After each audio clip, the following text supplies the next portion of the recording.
Domésticas. Analisamos no total 37 obras, sendo 13 filmes, 3 desenhos, 3 propagandas, 14 novelas e 4 séries, de 1940 até 2016. Temos como base um panorama geral da representatividade das empregadas domésticas nesse período. Depois da abolição da escravidão, em 1888, surgiu o serviço doméstico, através da relação senhor de engenho e escrava, que se transformou em patrão e empregada. A segregação até mesmo modificou cômodos da casa. São tradições que observamos até hoje.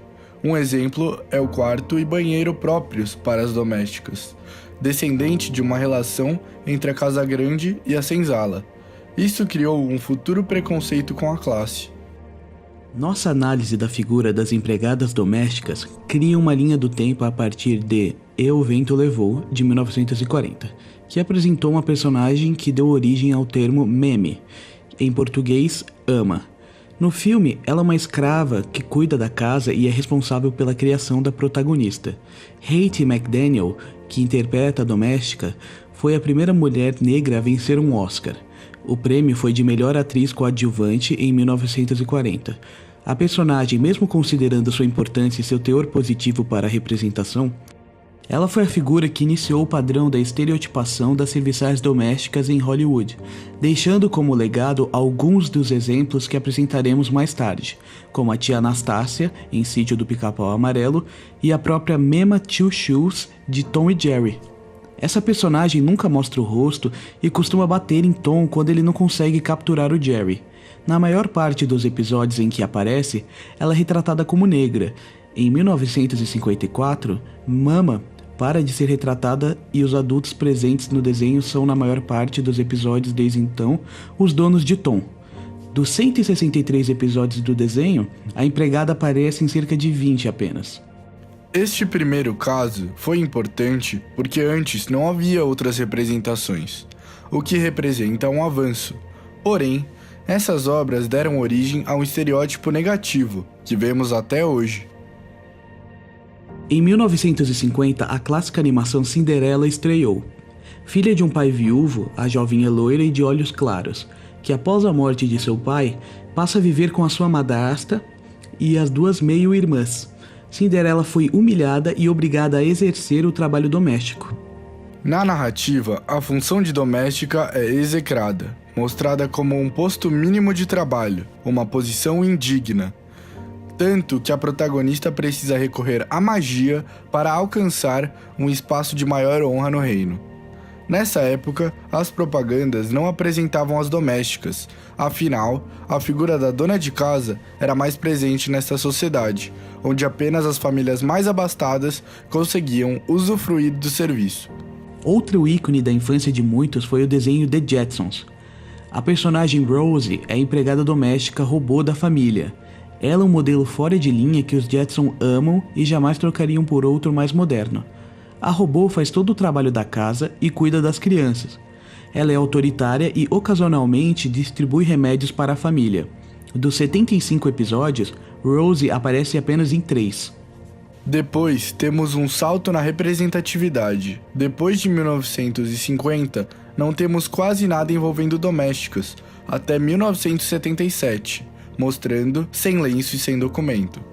Essa novela quebrou os padrões que dispunham de histórias românticas com heróis, vilões e mocinhas, criando um novo padrão onde centrava-se no drama de pessoas comuns.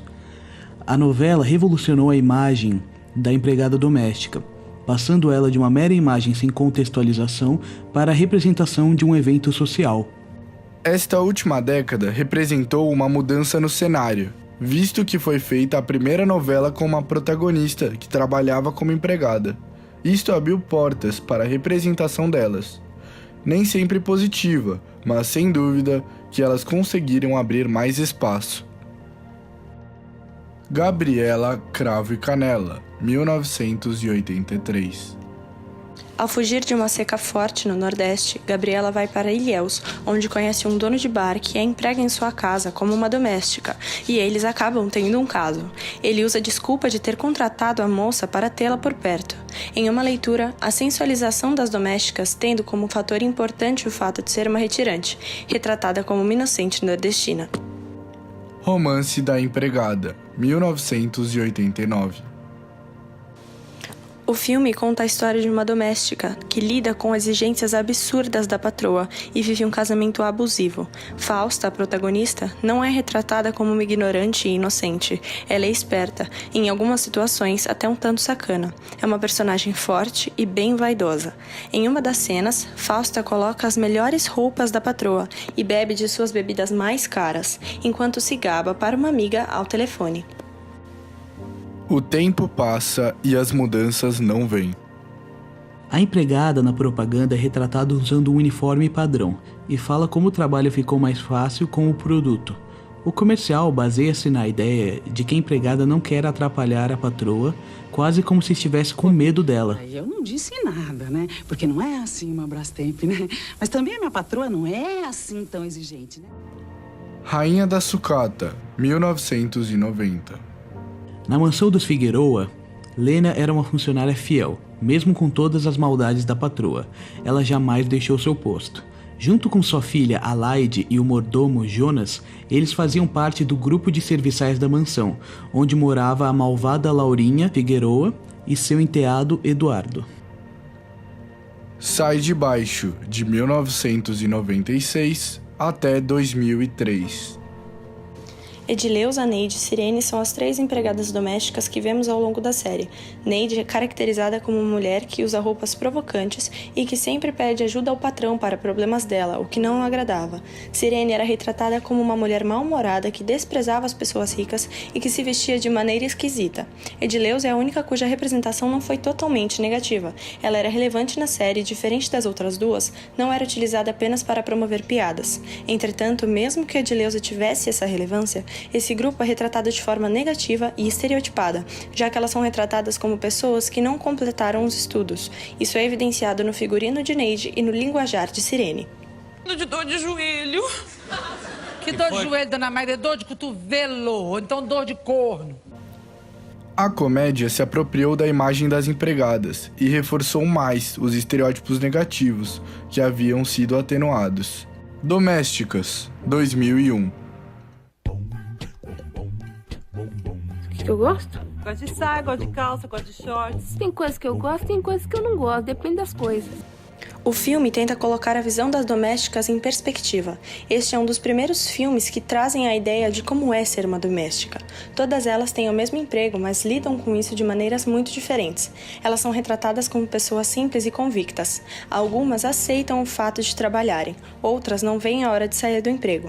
A história é centrada em Quitéria, uma moça negra de roupa simples, esperta, mas que não entende muito como funcionam as coisas entre as linhas do sistema. Ela não entendia a maldade. Sua rotina era de nunca parar em um emprego, ônibus lotados e voltas para casa só ao anoitecer. Ao analisar a vida de Quitéria e suas amigas, o filme mostra que são pessoas que vivem na casa de seus patrões, fazem parte do seu dia a dia, mas são tratadas como se não estivessem lá. Sítio do Pica-Pau Amarelo, de 2001 a 2007. Tia Anastácia, a empregada de Dona Benta, não é representada de maneira negativa, visto que a personagem não é diminuída pelos outros e tem voz ativa na série.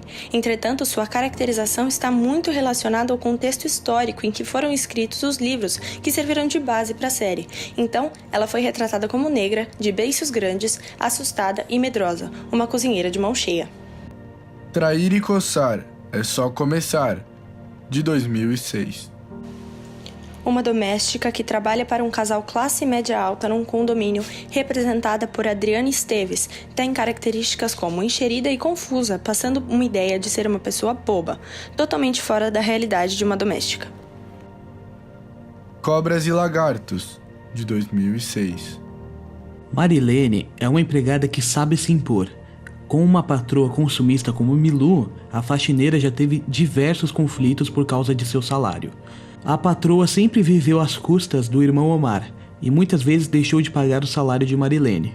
A empregada não tinha medo de bater boca com Milu e conseguir o que era seu. O fato delas terem um pouco de intimidade, Marilene se sente no direito de mandar e desmandar na patroa por conta da demora no recebimento dos salários. Duas caras, entre 2007 e 2008. Barreto é um advogado de sucesso, casado e com 2 filhos. Muito respeitado no meio jurídico, longe de ser um santo, Barreto é um especialista em burlar a lei. Seu preconceito contra pobres e negros o coloca em pé de guerra com sua empregada Sabrina. Para desgosto do pai, Barretinho se apaixona por Sabrina. Ela, que além de fugir de suas investidas, tem que aguentar as grosserias do patrão. Com o tempo, ela acaba se casando com Barretinho e vai morar na Nigéria com ele. E depois eles só voltam na última semana da novela. A questão racial é um dos temas de Duas Caras que gira ao redor dessa personagem. Barreto precisou ver o filho entre a vida e a morte antes de aceitar o casamento dele com a empregada. A realidade começou a infiltrar-se na ficção, quando as empregadas e seus problemas foram transpostos para as novelas nesta última década. Som ao Redor, 2012. A figura do trabalhador subalterno está presente ao longo de toda a dinâmica do longa. As domésticas enjauladas, cada uma em seu devido cubículo, fazendo suas devidas funções como servas de seus patrões, moradores do condomínio de classe média, mostrando assim um retrato bem realista que ilustra o Brasil atual, enfatizando as desigualdades raciais e sociais, mas sem deixar os estereótipos de empregada desconfiada, fofoqueira e bonachona. Cheias de Charme, 2012. É em meio a tantos problemas que as 3 Marias, todas empregadas, Maria da Penha, Maria do Rosário e Maria Aparecida, se tornam melhores amigas e resolvem se reunir na casa de Chayenne, patroa de Rosário, para desabafar as mágoas. Elas acabam filmando ali mesmo uma brincadeira em que satirizam suas patroas e cantam uma música composta por Rosário, Vida de Empreguetes. O trio tem seu destino completamente mudado após o vídeo em que estão mostrando seu talento é vazado na internet, e elas finalmente têm o reconhecimento que merecem. Elas logo se tornam um trio de cantoras famosas, as Empreguetes, e passam a fazer sucesso em todo o Brasil. Essa novela mostra que as Empreguetes, através da tecnologia da época, conseguiram ter o reconhecimento de seus talentos e fizeram sucesso. Devil's Maids, de 2013 até 2016. A história trata da vida de 4 latinas que trabalham como empregadas domésticas. Os estereótipos são evidentes nessa série. Em algumas cenas, mesmo sendo as protagonistas, elas são tratadas como invisíveis. Elas também são apresentadas como intrometidas e hipersexualizadas. Esses estereótipos não atingem negativamente apenas o grupo social das empregadas, mas também o das mulheres latinas. Que Horas Ela Volta, 2016. O filme é uma espécie de denúncia aos conflitos existentes entre as domésticas e as famílias de classe média. Uma personagem caricata, nordestina e simplória, sabe escrever, mas ainda tem problemas com a fala em algumas horas, que deixou a família para trás para arrumar dinheiro para sua família, mandava dinheiro todo mês para sua filha. Escolheu não ver sua filha crescer para cuidar da casa de outras pessoas e do filho de outra mulher, uma situação extremamente comum do Brasil. Em uma das cenas, a protagonista Val vai ao forró com uma amiga do trabalho. Isso representa a cultura retirante que ainda existe. Esses locais de resistência das raízes das pessoas que vêm para São Paulo e outras metrópoles em busca de melhores condições de vida e de trabalho. As domésticas, apesar de agora estarem sendo representadas com mais fidelidade do que nas últimas décadas, continuam não possuindo a representação devida, visto como as comédias se apropriaram da imagem das mesmas. Portanto, conseguimos concluir após nossa pesquisa que mesmo com grande avanço quanto à representação, as domésticas ainda sofrem muito com vários problemas da sociedade atual, como o racismo e a desigualdade social. Além de que, seus estereótipos continuam sendo muito marcados e vão continuar por um longo tempo.